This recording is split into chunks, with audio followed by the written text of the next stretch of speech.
con un invitado. La verdad es que me hace mucha ilusión porque ya sabéis que alguien, cuando estuvimos hablando con Claudio, que trabajaba con Ryanair, en las pistas, ¿no? Tú, claro, el invitado que yo tengo hoy aquí, pues seguramente sabe perfectamente quiénes son los que controlan en las pistas, en los aviones, para que puedan despegar. Pero yo no tenía ni idea de nada de esto, ¿no? Y me dijo un oyente, pues a ver si algún día traes un piloto. Y yo dije, me encantaría, pues yo no conozco ningún piloto, ¿no? No sé si lo voy a encontrar. Y además los pilotos para mí son personas muy, no sé, que no hacen podcast, ¿no? O eso pensaba yo, ¿no? Que no hacían podcast los pilotos, ¿no? Y bueno, en Twitter, que es esa fuente de, no sé, ese repositorio de historias y de personas humanas, pues yo ya hacía una temporadita que seguía una cuenta que se llamaba y se llama Pato Aviador. Y bueno, detrás de Pato Aviador pues hay una persona, evidentemente. Y bueno, pues la escribí y le dije, este soy yo, tengo un pequeño canal, me gustaría hablar porque tus historias me gustan, son historias de aviones, de accidentes, normalmente aéreos, y del desarrollo y las consecuencias, tema que yo he tratado de refilón un poquito.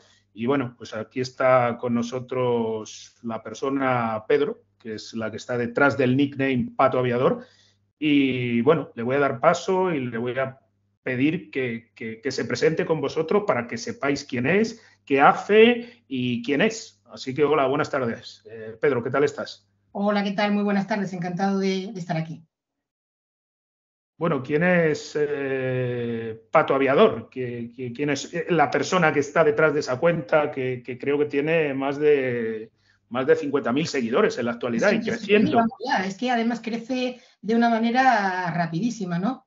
Pues mira, me llamo Pedro Carballo, soy piloto, pero soy más piloto por afición que otra cosa, ¿no? Yo estudié Derecho, aunque me he dedicado toda mi trayectoria profesional al sector audiovisual, sector de la comunicación. Y bueno, pues cuando estábamos con el tema de la pandemia, pues como todo el mundo, con todo el confinamiento y tal, tenía mucho tiempo libre y me dio por abrir una cuenta en Twitter, un poco más en broma que en serio, ¿no? Y bueno, pues un día me dio post a raíz de la petición de un tuitero que me estuvo preguntando por el accidente del llamado milagro del Hudson, ¿no? Ese Airbus A320 que colisionó con una bandada de pájaros y se quedó sin motores y tuvo que acuatizar de emergencia en el río. Pues a raíz de las preguntas de ese tuitero, pues me dio por hacer un hilo. El hilo gustó muchísimo, mucho más de lo que yo me podía imaginar. A las 2 semanas o así fue el aniversario del tristemente accidente de los rodeos, que sigue siendo a día de hoy el accidente más mortífero en cuanto a número de víctimas de la historia de la aviación. Y bueno, pues también otros tuiteros me animaron a que hiciera un hilo sobre ese accidente. Lo hice, vi que tenía un éxito realmente que yo no me esperaba. Piensa que en aquel momento yo tenía 400 o 500 seguidores en mi cuenta de Twitter, ¿no? Y el de los rodeos lo llegó a ver casi 1 millón de personas, lo cual es una auténtica barbaridad con ese nivel de seguidores. La gente empezó a seguirme, me pidieron, haz el hilo de este accidente, haz el hilo de este otro. Empecé a hacerlos, empecé a hacer uno por semana y bueno, pues así hasta hoy, ¿no? En cosa de un año, la cuenta Pato Aviador ha pasado a tener 300, 400 seguidores a tener cerca de 70.000. Es algo que ni yo mismo me podía imaginar cuando empecé con ella. Pero tú eres piloto privado, pero y tu afición a la aviación, ¿qué viene? ¿Simplemente por un tema, un día te dijiste, me voy a sacar el título de piloto, o había algunas referencias familiares, personales, profesionales? Porque bueno, creo que será más bien esto que un día que, no sé, aunque ¿cómo llegas a tener esa cercanía a la aviación y también en el propio desarrollo de los hilos? Ahí hay un curro, ahí hay un trabajo. Esto, tú puedes decir, puedes encontrar la información, sí, pero pero no parece solamente buscar la información, sino que se ve no sé, algo más. A ver, sobre lo primero. A mí la afición de volar me viene desde niño, ¿no? Yo por circunstancias familiares, siendo pequeño, hacía con mis padres mucho la ruta Madrid-Jerez, Madrid-Sevilla, y bueno, pues se puede decir que volaba bastante a menudo, ¿no? Y yo creo que de ahí me viene un poco el gusanillo, me gustaban muchísimo los aviones. Y bueno, pues aunque en un principio llegué a soñar con la posibilidad de ser piloto comercial, era algo que económicamente en aquella época no me podía permitir, ¿no? Así que cuando ya de adulto, con 27, 28 años, cuando tuve la posibilidad económica real de sacarme la licencia, pues la saqué. Y bueno, pues ya pude, por eso te digo que vuelo por hobby, pues siempre que puedo, pues me gusta hacerlo, ¿no? Mi afición viene desde ahí. En cuanto a lo del tema de los accidentes, muchas personas pueden pensar a lo mejor que es una forma de meter miedo, de asustar, cuando es justamente lo contrario. Todos estos accidentes que relato, si han servido para algo, ha sido para hacer a la aviación mucho más segura, ¿no? Si echamos la vista atrás 20, 30 años, sobre esos accidentes ocurridos en la España de los 80, que por desgracia hubo muchísimos, quizás demasiado, ¿no? Pues ahora analizando las causas y sobre todo analizando lo que se hizo a partir de ese momento, nos damos cuenta de que es muy difícil que esos accidentes volvieran a ocurrir hoy en día, ¿no? Siempre que ocurre un accidente aéreo se lleva a cabo una investigación muy extensa, más allá de las posibles responsabilidades legales que haya que dirimir, se lleva a cabo una investigación de tipo técnico, no con objetivos ni con propósitos punitivos, sino simplemente para determinar qué ha pasado, por qué ha pasado y, sobre todo, más importante, qué medidas se pueden tomar a partir de ese momento para que ese tipo de accidentes no vuelvan a ocurrir, ¿no? Los accidentes son una tragedia. Siempre que ocurre uno de ellos, pues lamentablemente en la inmensa mayoría de ocasiones muere gente, pero tenemos que agradecerles, entre comillas, todo lo que hemos aprendido de ellos, porque gracias a esos accidentes se han tomado medidas más que suficientes para evitar que vuelvan a suceder y además han contribuido a hacer a la aviación mucho más segura, ¿no?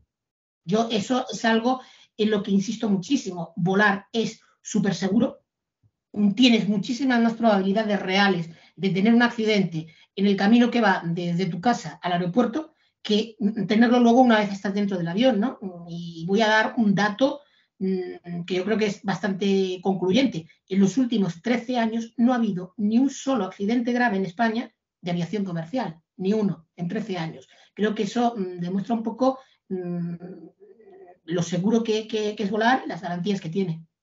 Pero de todas maneras la gente sigue teniendo miedo a volar, porque aunque tú les das las estadísticas, y las estadísticas son abrumadoras, no es que sea una cuestión, y comparativamente con cualquier otro medio de transporte es más abrumador todavía, pero sin embargo la gente sigue poniéndose nerviosa, sigue teniendo miedo, hay gente que no vuela de todas maneras, pese a todo. Tú entiendo, por un lado, que haces una labor un poco divulgativa, de un poco que la gente pierda el miedo a volar, pero ¿por qué crees que la gente, después de ya llevar la aviación, pues comercialmente hablando, más de 80 años en muchos lugares o más inclusive, ¿por qué tú crees que las personas siguen teniendo miedo o un cierto temor a volar? Pues mira, tiene cierta lógica.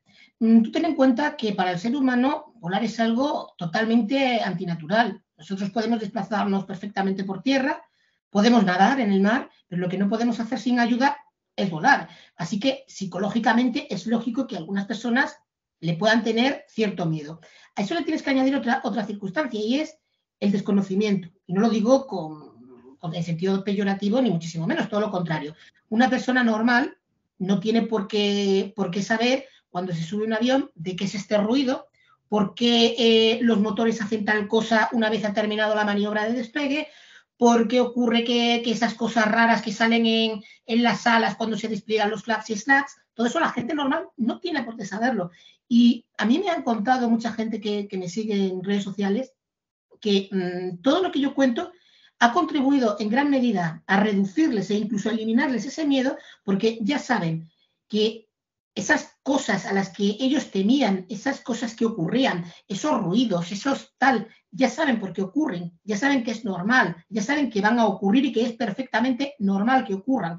Y yo creo que eso ayuda y tranquiliza bastante. Luego, claro, luego tenemos aquellas personas en las que para ellos volar es algo psicológicamente que es un problema y que, claro, como todos los miedos irracionales, pues posiblemente puedan llegar a necesitar ayuda profesional, ¿no? Pero en la inmensa mayoría de los casos, el miedo a volar se cura, digámoslo así, no es una enfermedad, pero vamos, se soluciona, se cura, y en la inmensa mayoría de las veces, y eso me lo ha dicho muchísima gente, el mejor remedio para solucionar el miedo a volar es el conocimiento. En el momento en que tú sabes que cuando te subes a un avión pasa esto, después lo otro, después el piloto va a hacer esto, después esto otro, contribuye muchísimo a eliminar esos temores. ¿Tú crees que faltaría, igual que en los colegios se pueden enseñar todo tipo de cuestiones de técnicas, ¿no? Porque ahora además es todo muy interactivo, ¿no? Inclusive estoy recordando el sistema educativo de Estonia, que es totalmente interactivo, ¿no? ¿Tú crees que sería bueno desde la niñez ir pasando este tipo de aprendizaje? Porque evidentemente ya el ser humano ya vuela como quien toma una bicicleta, es decir, el medio de transporte es el aéreo, el que está impuesto masivamente en todo el mundo. ¿Tú crees que faltaría algún tipo de educación ya desde la infancia sobre esto mismo que estás comentando tú? ¿No crees que falta eso? No lo sé. Por ponernos un poco en perspectiva, para los que ya tenemos una edad, hace 30 años, a lo mejor incluso 40, el volar era una circunstancia extraordinaria, ¿no? Ya sabemos que antes volar era tremendamente caro, no estaba al alcance de todos los bolsillos, y eso hacía pues que mucha gente no llegaran a volar hasta siendo adultos. Hoy en día las cosas han cambiado mucho. Gracias a las low cost tenemos posibilidad de hacer vuelos pues, por muy poquito dinero, y yo creo que es bastante habitual que hoy día, siendo niños, la gente ya viaje en avión. Así que en la mayoría de los casos, pues seguramente no sería necesario. Pero sí que sería muy interesante que todas esas preguntas que tiene mucha gente, hubiera alguien que se las contestara, ¿no? Y es lo que estoy tratando de hacer yo.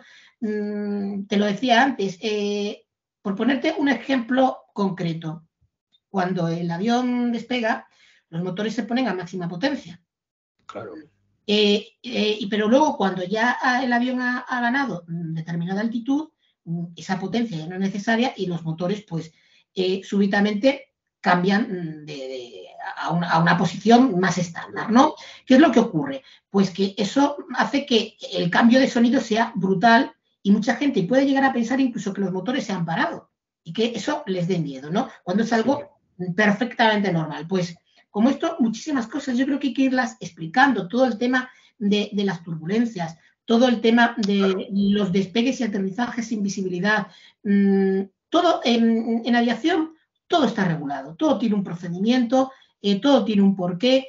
Lo que pasa es que, claro, el común de los mortales, esos procedimientos y esos porqués no los conoce. Yo creo que es bueno en el momento en que se les explica, muchos de esos temores, pues lógicamente desaparecen, ¿no?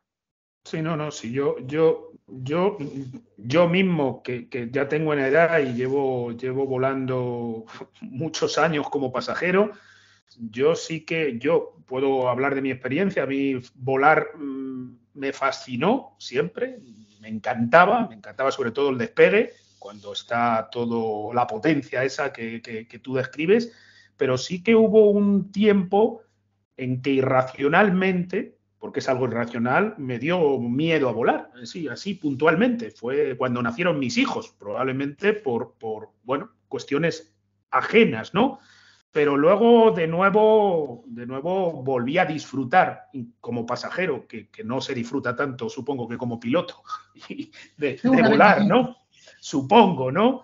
Entonces, volví a desaparecer y volví a disfrutar entre comillas, e ir relajado en los vuelos. Yo, además, como saben mis oyentes, yo paso la mitad del año donde vive parte de mi familia, en Chile, y tengo que hacer esos vuelos transoceánicos que dan para muchas experiencias. No es lo mismo un vuelo de un radio de 2 horas que 13, 14 horas y que se vive en situaciones a veces de esas que te pueden llegar a poner nervioso, como las turbulencias, que probablemente es el del number one o el top 3 de mayor pánico que la gente vive, ¿no? Creo yo, sí, supongo. Las turbulencias es algo que efectivamente le dan miedo a mucha gente, pero vamos a lanzar un mensaje tranquilizador. Los aviones están diseñados para soportar incluso las turbulencias más severas. Lo que pasa es que, lógicamente, el piloto, si puede evitarlo, no se va a meter con una turbulencia severa con el avión, ¿no? Pero aún así, incluso una turbulencia leve, yo sé que puede causar mucha inquietud en determinadas personas. Sin embargo, pues que sepan que no es así, que jamás una turbulencia ha derribado un avión. Los aviones están diseñados para soportar incluso una turbulencia extrema, cuanto más las turbulencias ordinarias. Y bueno, lo que sí que deben de hacer es ponerse el cinturón de seguridad cuando estamos en medio de una de ellas, porque claro, sí que hay un riesgo, y el riesgo es que te golpees y te lesiones. Si durante una zona de turbulencias te pones a pasear por el avión, no estás en tu silla con el cinturón puesto, pues sí que puedes tener un peligro de lesionarte, pero que sepas que al avión no le va a pasar absolutamente nada. Yo entiendo que es molesto, que es incómodo, y por eso en la inmensa mayoría de las veces tratan de evitarse, pero no siempre se puede. Y claro, pues lo que tienes que hacer es eso, seguir los procedimientos, hacer lo que te dice la tripulación, que para eso está, y pues tratar de relajarte y pasar el vuelo lo mejor posible. La turbulencia es como estar en la montaña rusa, ¿no? Por poner una equivalencia, podemos decir que son como las olas del mar, que te van a mover el barco, en este caso el avión, pero en absoluto van a contribuir a derribarlo ni nada por el estilo, ¿no?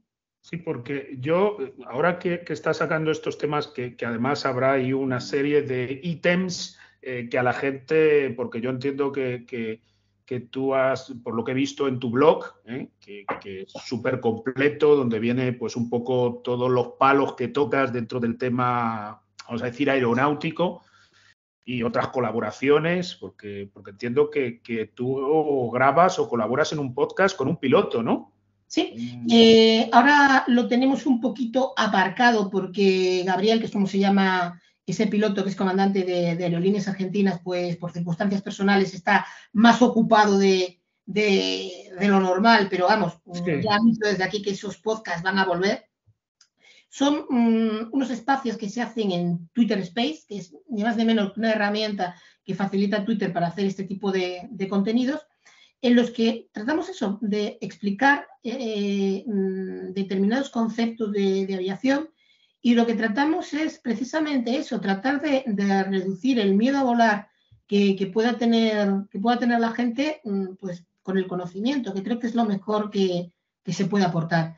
Hemos hecho podcast hablando del famoso 737 MAX, hemos hecho podcast hablando de las turbulencias, de cuáles son los procedimientos y las maniobras de despegue, de aterrizaje.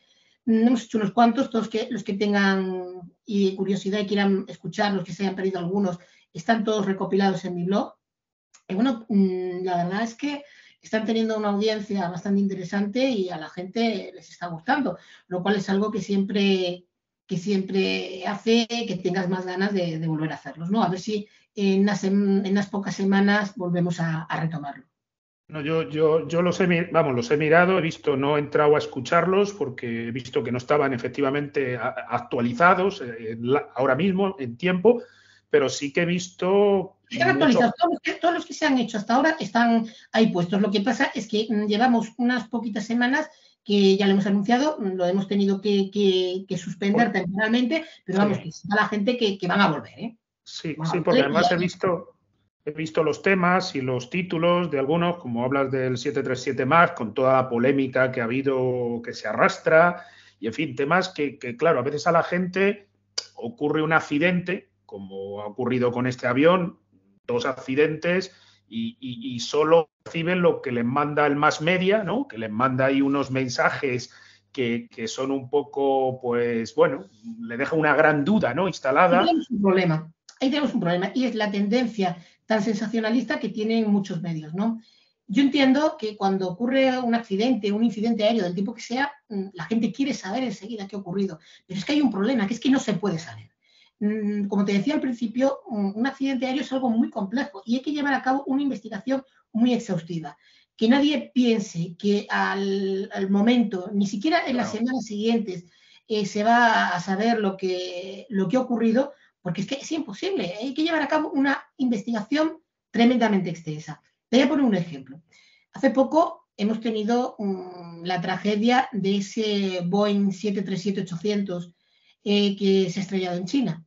Sí. Y a las pocas horas del accidente, pues ya había un montón de medios que luego además, a mí lo que más me molesta y me preocupa es que muchos periodistas salen sin conocimiento de lo que están haciendo. Cuando a mí alguien me contacta, o a mí, o yo creo que a cualquier piloto, vamos, si nos contactan y nos consultan alguna duda que puedan tener de cara a elaborar un artículo, yo creo que estamos todos encantados de responderles, ¿no?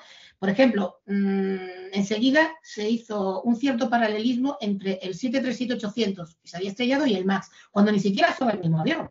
Son dos modelos completamente diferentes. Además, es que el 737-800 es un avión que ya tiene un montón de años, que tiene, ¿verdad? Son 30 o 40 años y que está perfectamente probado. O sea, que es que realmente, claro, la aerolínea dejó en tierra los aviones pues por seguridad, por si había algún problema de mantenimiento, lo que sea, y eso está descartado. Ahora toca investigar. Y claro, pues lo que se sabe de ese accidente en este momento es muy poquito. Es muy poquito. Y tratar de hacer especulaciones de lo que ha podido ocurrir en base a lo poco que tenemos, pues es muy temerario y lo único que va a hacer es confundir a la opinión pública, ¿no?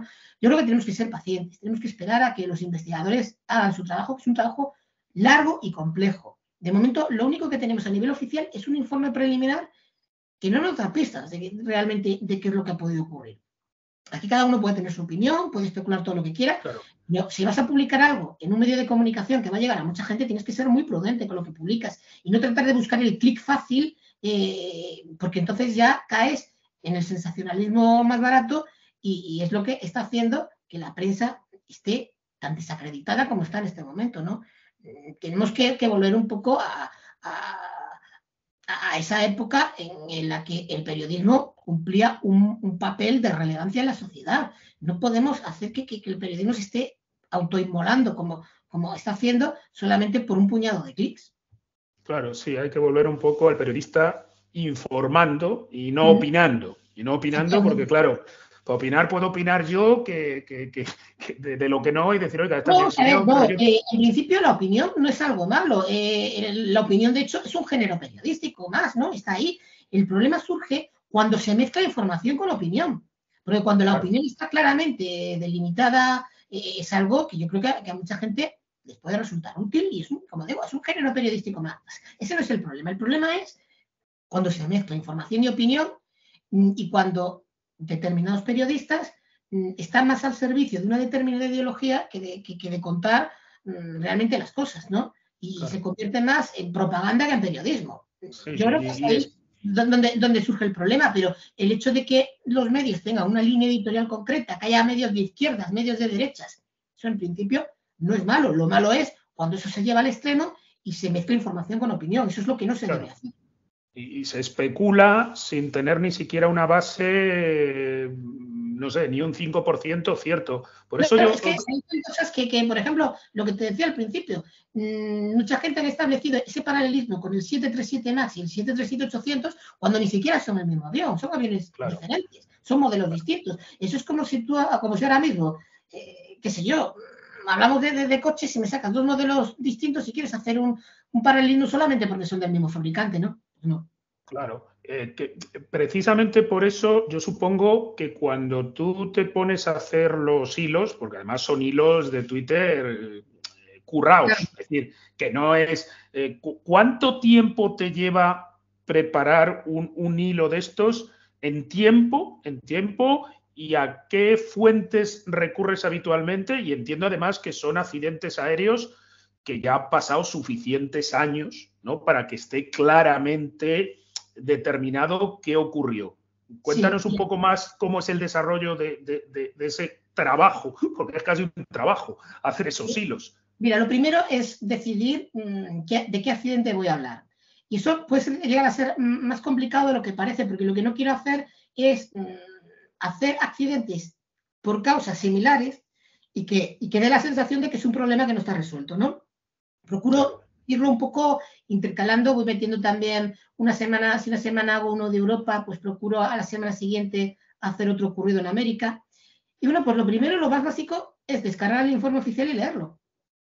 El gran problema es que esos informes oficiales están redactados en un lenguaje muy técnico que no está al alcance de cualquier persona. Así que procuro un poco traducirlo, ¿no? Utilizar un lenguaje que sea asequible y al mismo tiempo pues aprovechar para explicar determinados conceptos. Por ejemplo, si en un accidente concreto ha contribuido el hecho de que el Flight Management System haya fallado, pues explicar qué es el Flight Management System, explicar qué son los flags y los slats y para qué sirven, cuáles son las diferentes velocidades de despegue, explicar eso dentro, es decir, utilizar el accidente un poco como excusa para tratar de dar a la gente unos mayores conocimientos también sobre aviación, ¿no? Sí. Bueno, pues cada hilo está dividido, digamos, en tres partes. La primera parte, que quizás sea la más interesante, pero es la menos importante, que es un poco un relato cronológico de los hechos.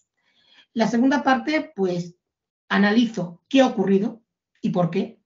Y en la tercera parte, analizo qué medidas se han llevado a cabo a partir de ese momento para tratar que ese tipo de accidentes no vuelvan a ocurrir, ¿no? Creo que esas tres partes son las que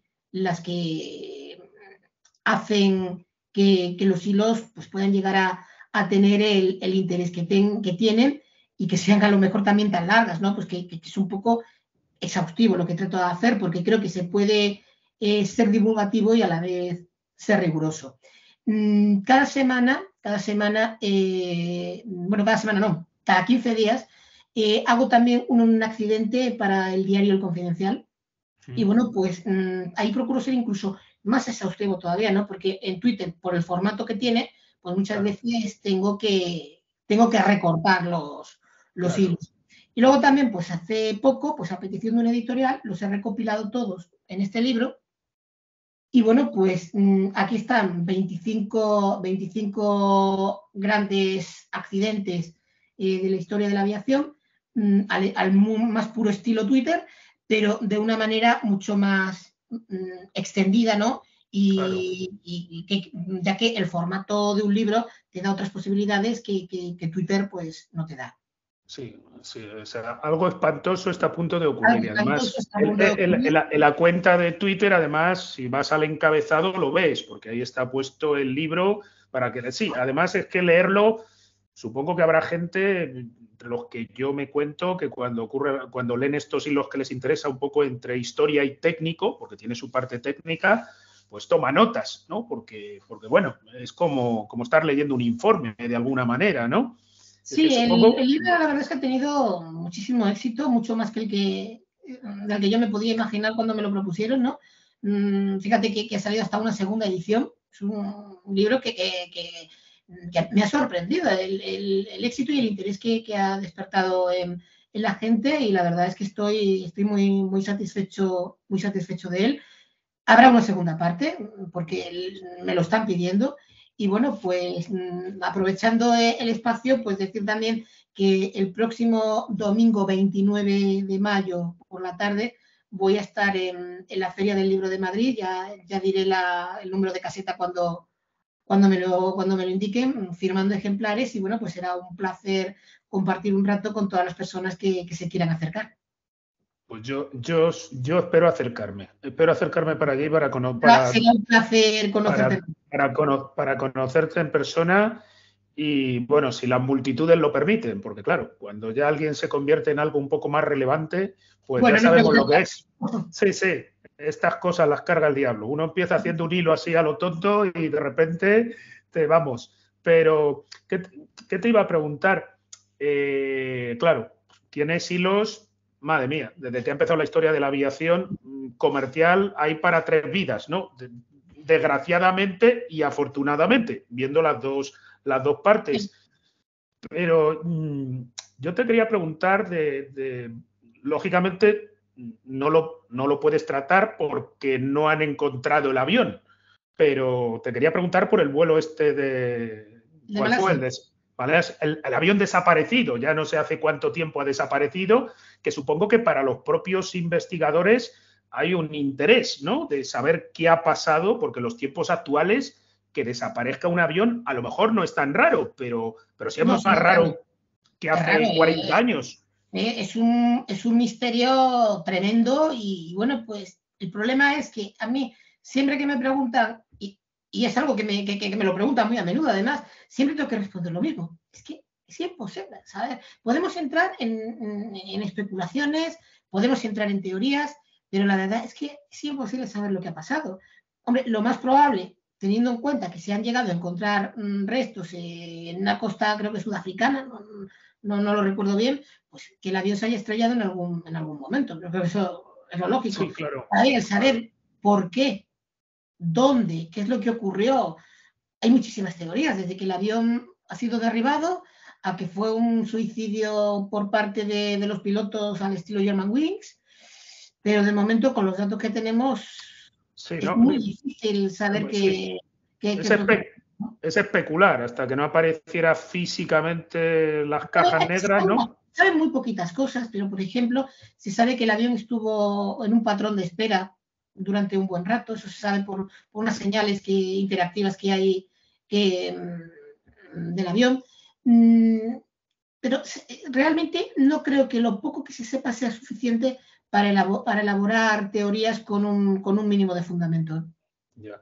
¿Tú crees, ahora que cada vez llegamos a más automatización y robotización y todo esto en lo que estamos, ¿tú crees que los aviones en un periodo X de tiempo breve no llevarán tripulación? ¿Serán como los coches autónomos? Es decir, que no habrá personal humano pilotándolo, solo personal, o crees que eso no lo veremos? Espero y deseo que no.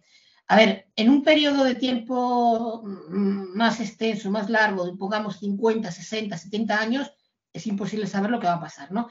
Pero a corto y medio plazo, yo espero y deseo que no. Y te explico por qué.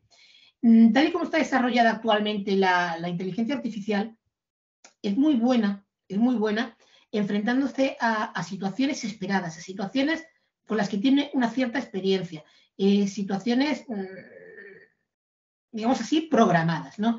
Pero lo que un ordenador está muy lejos de poder hacer es enfrentarse a situaciones inesperadas. Y los pilotos a veces se tienen que enfrentar a situaciones inesperadas. Y es su conocimiento, su experiencia, lo que hace que puedan salir bien de esas situaciones, ¿no? En una situación, digamos, normal, sin incidentes, pues el piloto automático puede hacer muchas cosas. De hecho, un avión comercial puede aterrizar solo. Pero, ¿qué ocurre en situaciones complejas? ¿Va a ser una máquina capaz de sustituir a los pilotos? Yo entiendo que no. Entiendo que estamos muy lejos de todo eso y que, bueno, pues que es bueno seguir investigando en ese sentido, que la tecnología va a hacer las operaciones rutinarias que puedan llegar a automatizarse, va a reducir la carga de trabajo de los pilotos, pero yo no veo a corto plazo que un sistema computerizado pueda llegar a reemplazarlos. Hasta incluso la idea esa que se plantea a veces de sustituir los dos pilotos por uno solo, incluso eso lo veo poco viable a día de hoy. Pese a que la mayor parte de los accidentes aéreos, el factor humano ha sido, como tú sabes mejor que yo, un factor más importante, ¿no? Sí, de hecho, la inmensa mayoría de los accidentes aéreos se deben a factores humanos, eso es una realidad.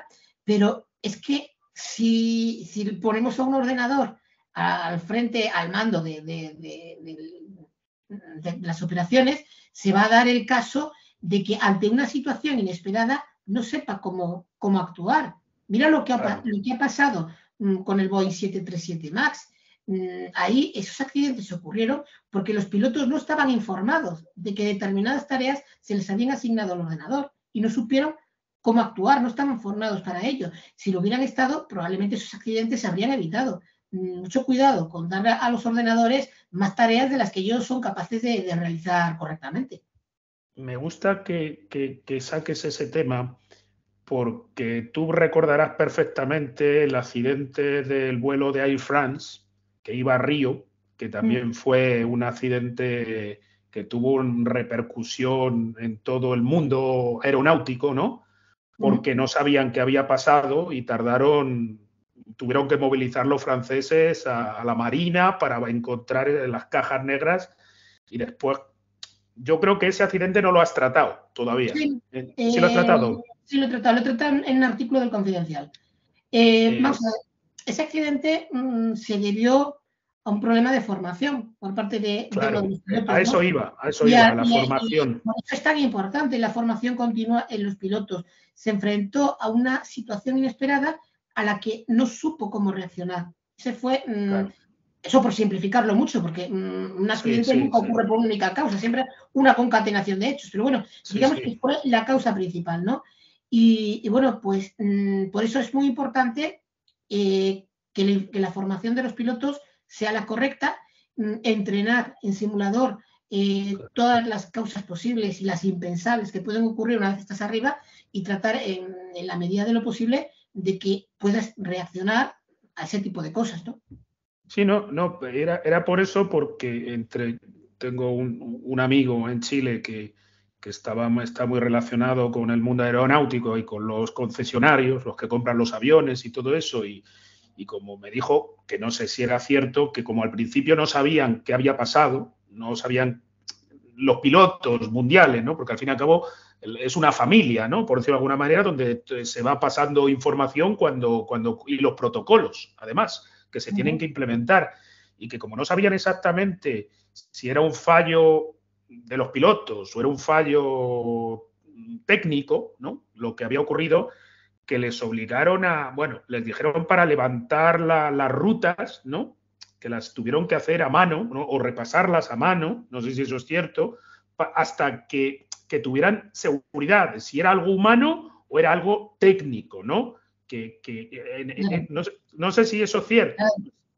O sea, cuando ocurre un accidente inmediatamente hay que pensar en todas las posibilidades, ¿no? En el momento del accidente, lógicamente es imposible saber qué ha pasado. Hay que iniciar la investigación. Y luego, además, con ese vuelo ocurrió otro problema y era que las cajas negras estaban en medio del océano. Así que hubo que realizar un esfuerzo titánico para localizarlas y rescatarlas, porque claro, la mayor parte de la información para realizar la investigación procede de las cajas negras. Claro, hay dos cajas negras. Una que es el registrador de voz de cabina, que graba las conversaciones de los pilotos, y otra que quizás sea tan importante o incluso más, que es el registrador de datos, que graba un montón de parámetros técnicos con los cuales los investigadores luego pueden hacerse una idea muy precisa de lo que estaba ocurriendo en cada momento en el avión.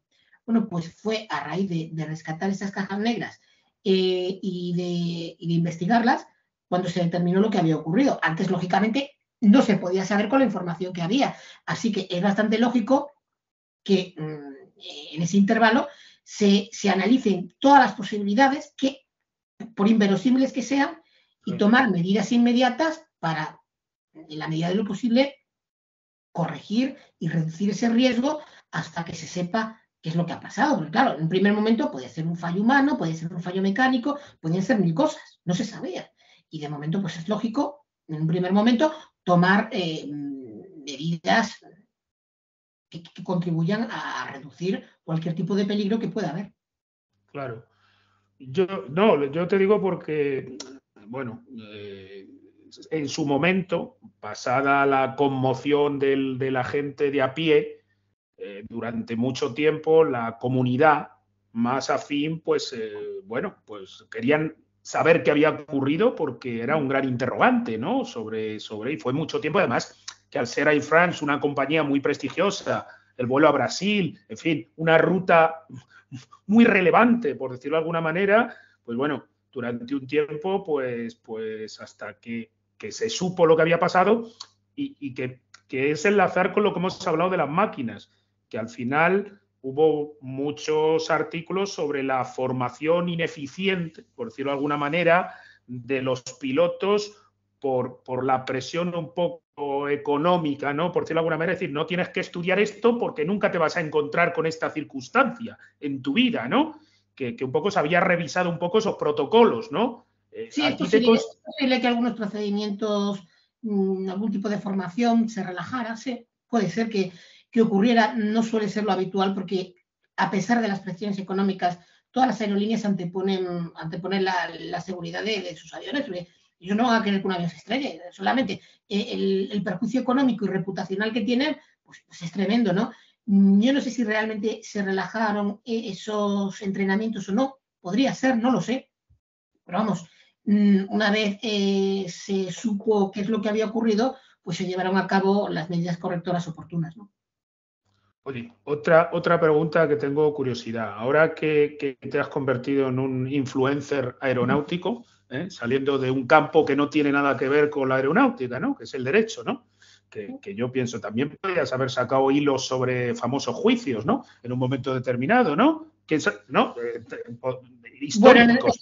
Bueno, en el sector legal hay gente que hace hilos mucho mejores que los que podría hacer yo, ¿no? Bueno, no sé, pero que ya que te has metido en este campo alejado de tu campo profesional, que por un lado también será una descompresión, ¿no? No seguir 24/7 con el mismo tema, ¿no? Un hobby, al fin y al cabo, ¿no?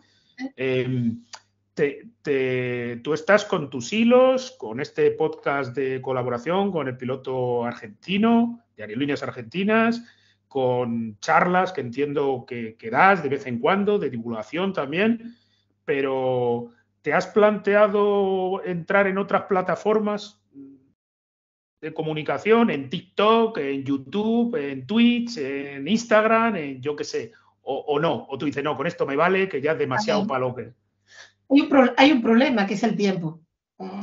El tiempo es un bien escaso, ¿no? Y no tengo todo el tiempo que a mí me gustaría. Y entrar en otra plataforma, partiendo de cero, entiendo que es complejo, ¿no? La idea que tengo de momento es seguir en Twitter, que va bastante bien, que a la gente le gusta. Tengo una cuenta también en Instagram con mi nombre real, lo que pasa es que tiene muy poquitos seguidores, es casi más, está más por tenerla que otra cosa, ¿no? Y bueno, quizás potenciemos un poquito más adelante el tema podcast, pero por el momento no tengo pensado por mí mismo hacer otra cosa. A ver, que ojo, que si alguien me propone algo y veo que es interesante, pues yo encantado de colaborar, ¿no? Si hay alguien que tiene idea de hacer una plataforma en YouTube, en Twitch, en lo que sea, y quiere contar conmigo para colaborar con él, si puedo, encantado de hacerlo. Sí. Pero hacerlo por mí mismo, creo que para eso necesitaría un tiempo que no tengo y no digo que en un futuro no pueda llegar a hacerlo, pero en este momento lo veo poco viable. Y te quedarás, que a lo mejor ni lo sabes tú, pero te quedarás solo en catástrofes aéreas del ámbito comercial o tratarás temas que no hayan sido catástrofes, pero que hubieran podido serlas, pero si no hubiera habido una intervención, es decir, porque ahora, o tratarás incidentes militares, aéreos, por decirlo también, que también hay algunos pocos, ¿no? O ni siquiera te lo has planteado. No, a ver, yo procuro hablar de aviación y siempre que la gente se pregunta algo, pues si tengo las respuestas, procuro ofrecerlas, ¿no? Lo que pasa es que no siempre se tienen, claro. En cuanto a lo del tema de la aviación militar, hay dos problemas. El primero es fundamental, que en la inmensa mayoría de ocasiones los informes no se hacen públicos. Así que es muy difícil analizarlo, qué es lo que ha ocurrido, solamente en base a una información que te llega a través de los medios, que en muchos casos está sesgada, ¿no? Yo todo lo que no sea fuentes oficiales, me resisto mucho a hacerlo. Si alguien me pregunta algo en algún momento concreto, puedo explicarlo, pues mira, ha ocurrido recientemente una serie de incidentes en Sudamérica que no han llegado a ser accidentes, que me han preguntado mucho sobre ello y he tratado de hacer hilos en la medida de mis posibilidades explicando qué es lo que ha ocurrido, ¿no?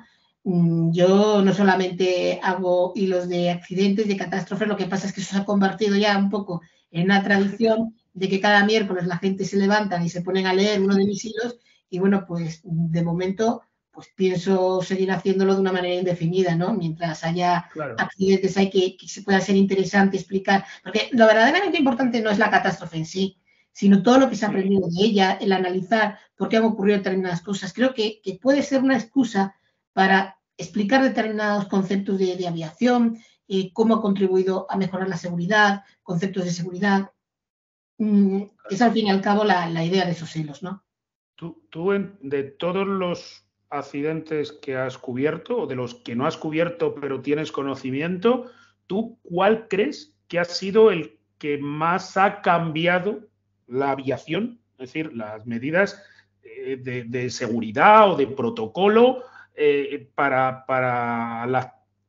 el uso de todos los demás, de todos. A lo mejor no ha sido un incidente muy llamativo, pero a lo mejor las consecuencias sí que han impactado. En tu opinión, ¿cuál crees que ha sido ese accidente? Mira, probablemente hay varios, ¿no? Pero si me tuviera que quedar con uno, me quedaría con uno que hubo a finales de los 80, si no me falla la memoria, de Aeroméxico, un avión que en Estados Unidos colisionó con una avioneta pequeña, con una Piper, me parece que era, con una Piper, vamos a ver. Ese accidente hizo obligatorio a partir de ese momento la introducción del TECAS. El TECAS es un elemento, es un circuito que funciona como sistema anticolisión y que advierte a los pilotos de que están en rumbo de colisión con otra aeronave. El que hubiera un TECAS hubiera evitado ese accidente en el que murió mucha gente. Y bueno, pues a raíz de ese suceso se hizo obligatoria la incorporación del TECAS a todas las aeronaves, pequeñas o grandes, da igual que sea una Cessna, una Piper, que un avión comercial. En ese sentido, ese accidente contribuyó muchísimo. Otros que también han contribuido, bueno, pues en el año 83 hubo una colisión en Barajas entre un Boeing 727 de Iberia y un DC-9 de Aviaco, un accidente que fue en cierta manera parecido, salvando las distancias, al que hubo 5 años antes en los rodeos, y eso sirvió para que los aeropuertos se pusieran las pilas e incorporaran el radar de tierra, ¿no? Que permite a los controladores en situaciones de baja visibilidad saber en cada momento dónde está cada avión, ¿no? Por poner un par de ejemplos y que veamos que realmente un accidente pequeño o grande puede dar lugar a muchos cambios. Bueno, pues podríamos seguir hablando de accidentes, yo creo que hasta mañana, pero yo creo primero que la gente, que es un tema fascinante, a mí me parece fascinante y enormemente educativo, que es algo que creo que tanto a ti como a mí pues nos mueve un poco, que sea algo educativo didáctico, al mismo tiempo, que no sea farragoso con muchos términos, y yo creo que tú ahí estás haciendo una labor que te gusta, pero también divulgativa, ¿no? Porque al fin y al cabo la idea. Que la idea es que llegue a cualquier tipo de persona, a mi madre que tiene 80 años, a una persona que a lo mejor no tiene que usar el avión tan a menudo y bueno, pues puede contribuir a que uno esté más relajado a todos los niveles, ¿no? Y que sea ameno también, ¿no? Porque a veces todos sabemos que el que domina técnicamente algo pues se hace aburrido, ¿no? Con tantos términos técnicos que no saben ni de lo que está hablando, ¿no? Entonces yo a la gente le insto, yo siempre que descubro alguna cuenta, algún podcast, alguna newsletter, algo que me parece de interés a mí, como yo me considero una persona normal, pues digo, oye, pues yo he visto esto, síguelo, porque es interesante. Y tu cuenta, desde luego, yo ya quería esperar a charlar contigo para que ya te pongan en contexto, ¿no? Un poquito, ¿no? Sepan quién eres y te sigan como te sigo yo, porque yo lo disfruto muchísimo, los hilos, muchísimo, cantidad. Y el podcast, que es un poco más mi medio, pues deseando tener tiempo, como dices tú, para poder darme una sobredosis, ¿no? de podcast, uno detrás de otro. Yo a la gente le pido que, si no quiere escuchar los podcasts porque no tiene tiempo, por lo menos que lea el hilo, que le va a llevar como mucho 10 minutos, como mucho, ¿no? 10 minutos, y seguro que va a aprender muchas cosas. Y si les queda más interés, que lean el libro, porque desde luego es un buen regalo para uno mismo, un autorregalo, ¿no? No sé si quieres decir algo más a la audiencia, les quieres comentar algo, que diles dónde te pueden seguir una vez más, en cualquiera de los medios, y cualquier cosa que quieras decir, Pedro. Simplemente emplazar a todos los que me puedan estar escuchando hoy por primera vez a que me sigan en Twitter, Pato Aviador, ese es el nick de la cuenta. Ahí tienen también un enlace a mi blog, donde se recoge también todo el contenido que genero. Y bueno, pues decir como punto final, volver a incidir en eso que me gusta incidir tanto, ¿no? Volar es seguro, volar es la forma más segura de viajar con muchísima diferencia. Los accidentes aéreos son una tragedia, pero ocurren de una manera muy escasa. En los últimos 13 años no hemos tenido ningún accidente aéreo grave en España. Transmitir tranquilidad, que sí que ha habido accidentes, que han muerto personas, que todo eso es una tragedia, pero que gracias a ellos hemos aprendido muchísimo. La industria, a partir de cada accidente, ha incorporado mejoras y eso ha hecho que volar sea todo lo seguro que es hoy en día, muchísimo más que cualquier otro medio de transporte y que realmente es, aparte de seguro, lo más bonito que hay. Simplemente eso y darte las gracias por invitarme a tu podcast. Bueno, muchas gracias a ti, de verdad, porque la verdad es que lo he pasado muy bien y es un tema que yo creo que a cualquiera, como has dicho tú, es antinatural volar, pero a cualquiera, bien explicado, le encanta volar. Y yo, además, le diría a la gente que si quieren seguir teniendo, tú lo sabes mejor que nadie, la sensación de volar, que vayan a cualquier club o aeroclub, que hay en España muchísimos, y el personal es siempre, en mi experiencia, encantador, en mi experiencia, y también en Chile. Yo he tenido la suerte de tú mejor que nadie sabes que para que tu licencia esté activa, cada X tiempo tienes que hacer tus horas de vuelo, con esos pequeños avioncitos que te dejan a veces para que hagas esas horas, ¿no? Y yo he tenido la suerte de tener un amigo que me ha llevado en sus prácticas, ¿no? Y aunque sea una cosa ridícula, es una cosa incomparable, ¿no? Esa sensación de volar, ¿no? La sensación de volar, inclusive mejor que en un avión comercial que vas demasiado, no sé, demasiado aislado, ¿no? De la sensación de eso que se siente cuando uno se eleva por los aires, ¿no? Entonces yo creo que si esto puede darle a la gente, por un lado, información, pero por otro lado, que los incentive a acercarse al mundo del vuelo, que creo que es una de las cosas, no sé, que más puede disfrutar el ser humano, ya que no es natural, es antinatural, pero al mismo tiempo una sensación increíble. Yo les digo que lo hagan, que no tengan miedo, que vayan y lo hagan, porque yo creo que no van a poder dejar de volar, ¿no? Una vez que lo hagan. Así que, chicos, pues espero que os haya gustado lo que nos ha contado Pato Aviador, señor Pedro Carballo, y espero que le sigáis. Y nosotros pues ya nos seguimos donde siempre. Muchas gracias a todos.